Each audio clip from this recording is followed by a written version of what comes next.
Bonjour à tous et bienvenue à C'est lundi, que lisez-vous, 32e édition. Alors, donc j'ai pas fait de C'est lundi la semaine dernière, donc qu'ai-je lu depuis 15 jours? Eh bien, pas grand-chose. Donc il y a 15 jours, j'étais en pleine lecture, je venais juste de commencer Le Dernier Hiver. Donc en fait, je vous avoue que sur le coup, je l'ai laissé de côté, j'en étais toujours à ma dizaine de pages, et en fait, du coup, j'ai lu donc sur mon Fnacbook La Confrérie de la Dague Noire, donc la nouvelle 6.5, qui parle de Zadiste et Bella. Donc, ça a été une lecture sympa, un peu trop courte. C'est vrai que du coup, quand on se replonge dans l'univers d'Égaré, on a envie d'avoir un peu plus... Enfin, d'avoir un énorme bouquin et de pas le refermer tout de suite, de pouvoir avoir quand même pas mal à dévorer, etc. Et c'est vrai que là, du coup, comme c'est une nouvelle, c'est passé super vite et trop vite. Donc c'est vrai que ça a été une nouvelle assez intéressante.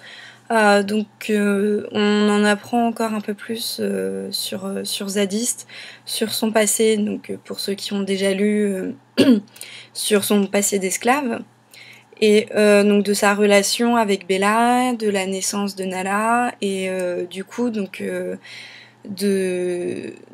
de son nouveau rôle de père en fait, voilà. Cette nouvelle parle de ça. Il règle aussi ses derniers problèmes dus à l'esclavage dont il était victime, et c'est vrai que c'est une belle nouvelle. C'est pas de la trempe des romans, parce que c'est pas... il y a un petit peu d'éradiqueur, mais c'est pas voilà, c'est pas un roman non plus, c'est vraiment centré sur Zadiste, on voit pas beaucoup les autres guerriers, mais c'est quand même une petite nouvelle sympa qui, je pense, ajoute vraiment dans le fond de l'histoire. C'est vrai qu'on plonge vraiment dans la tête de Zadiste, et c'est ça qui est assez bien. Voilà, donc une petite nouvelle sympa. Du coup, donc, j'ai lu que ça en fait, et je suis toujours sur Le Dernier Hiver. Mais là, cette fois-ci, voilà, j'ai quasi fini. Donc, c'est vrai que j'ai trouvé en fait que le livre avait beaucoup de mal à démarrer. Il avait...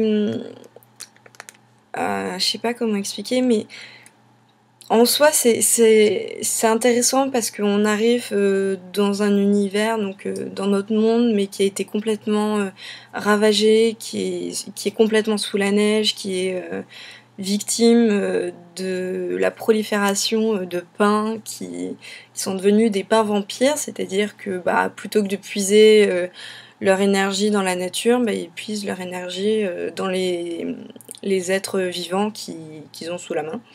Enfin sous les branches. Et donc c'est vrai que en soi le thème est assez original, mais le début a été un petit peu lent. J'ai eu du mal en fait à me mettre dans le livre. Et on va dire, donc pour vous rappeler, en fait c'est donc Johan qui veut partir retrouver Léa, qui sont dans deux villes séparées, et du coup comme pour lui c'est l'amour de sa vie, il veut aller la chercher. Donc du coup avec son frère Théo et des amis, ils vont partir la rejoindre.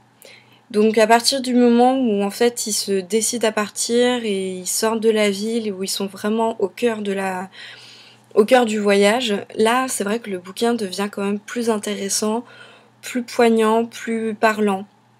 C'est vrai qu'il y a des belles leçons d'amitié et d'amour. On retrouve quand même les différentes facettes, voilà, par exemple des relations amoureuses. Donc il y a Khalid et Sarah qui sont deux âmes sœurs depuis qu'ils se sont croisés à la maternelle. Il y a Johan et Léa où eux, pareil, ils se sont rencontrés, et elle est la seule qui arrive en fait à passer outre sa carapace. Et après à côté on a Fanny, on a Théo qui eux sont des cœurs blessés, qui voient la personne qu'ils aiment en aimer un autre ou une autre, et c'est vrai que c'est assez intéressant toutes ces interactions. Il y a aussi l'amitié où on se rend compte que ils sont tellement tous proches, et en plus du fait de cette un peu fin du monde qui se passe, ça les a vraiment rapprochés. Donc ça a beau être des amis, ce sont limite des frères, ils sont capables d'aller risquer leur vie pour leurs amis. Donc c'est vrai que c'est un beau livre. Et en plus, au-delà de ces petites leçons, de ces petites histoires d'amour, de voilà, l'amitié, il y a aussi un côté un peu horreur dans ce livre. C'est-à-dire que donc il y a les pins vampires, donc il faut pas aller dans la forêt même parce que sinon les humains n'en sortent plus. Et en fait, il y a aussi que les animaux et les humains peuvent changer dû aux radiations ou dû aux pins aussi. Et donc en fait, il y a des monstres, ils sont attaqués et c'est vrai qu'il y a quand même des passages où j'ai trouvé que ça sonnait un peu comme du Stephen King. Donc c'est quand même un beau compliment. Mais c'est vraiment juste, on va dire, dans l'environnement et les, comment dire, les monstres qui les attaquent, quoi. C'est un peu le même style. Après, sinon, c'est vrai il y a aussi, voilà, je sais pas, des petites leçons sur la situation de l'humanité, c'est-à-dire que bah il y en a, ils vont se dire c'est chacun pour soi parce que bah de toute façon on est tous dans la merde et si moi je survis pas et que je t'aide à survivre, on va être deux à crever, donc autant que je garde ce que j'ai pour moi et au moins moi je survis. Après il y a ceux qui vont par contre vouloir s'entraider et puis bah il y a ceux qui profitent des plus faibles pour eux qu'ils puissent survivre. Il y a aussi, je sais pas, par exemple, le grand-père de Khalid avec ses babouches, ça m'a beaucoup fait marrer. Donc pour ceux qui ont lu le livre, ils comprendront. Là, j'ai pas d'extrait sous la main, mais il compare en fait ce qui se passe avec des babouches. Ça, c'est assez sympa. Sinon aussi, par exemple, la famille de Khalid qui parle en fait de leur religion. En fait, au fur et à mesure de leur périple, on va dire, ils se rappellent de moments, ils racontent un peu ce qui a pu se passer dans leur vie au fur et à mesure de quand ils ont grandi. Et c'est vrai que c'est assez intéressant.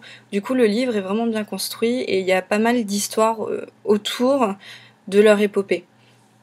Donc, parce que là d'ailleurs, donc il me reste une centaine de pages, mais ils sont déjà arrivés donc dans la ville où habite Léa, mais le livre n'est pas fini. Et ça aussi c'est assez bien, ça se finit pas, voilà, le petit happy end, on est arrivé dans la ville, tout est bien qui finit bien. Donc je trouve que c'est un beau livre en fait. Comme là il y a écrit donc sur la couve un cri d'amour qui repousse les ténèbres. Donc je trouve ça effectivement, je trouve que c'est un beau livre. Voilà. Donc début un peu compliqué, mais après ça a beaucoup de rythme et on a envie de savoir la suite. Donc j'ai hâte d'avoir la fin. Du coup, qu'est-ce que je vais lire ensuite? Alors j'hésite entre deux. Parce que donc, je me suis acheté le Docteur Who. Donc Docteur Who, des éditions Milady, et qui est sorti il y a 3 jours. Voilà. Donc ça c'est l'édition découverte, un livre à 5,03 €.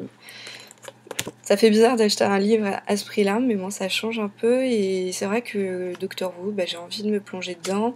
Ou sinon, j'ai aussi le premier tome de Les Chevaliers d'Émeraude, qui est rangé tout là-haut, donc j'ai oublié de les descendre pour vous montrer. Donc du coup, j'hésite entre les deux. Je sais pas par lequel je vais commencer pour ma prochaine lecture. Donc si vous avez un avis, je prends. Voilà. Sinon, pas vraiment de news. Il y a demain, il y a l'avant-première au Grand Rex de Sherlock Holmes 2 avec Jude Law qui vient. Donc j'y serai pas, mais je suis preneuse pour si certaines personnes y vont, si vous faites des photos. Sinon, après, j'ai pas de sortie spécifique. Là, j'ai rien noté. Donc voilà, pas de concours pardon, pour le moment. Et bah oui, là, il s'est terminé le 20. Et donc voilà. Donc bah sur ce, je vais vous souhaiter une bonne soirée une bonne semaine avec de bonnes lectures et je vous dis à lundi prochain. Salut à tous!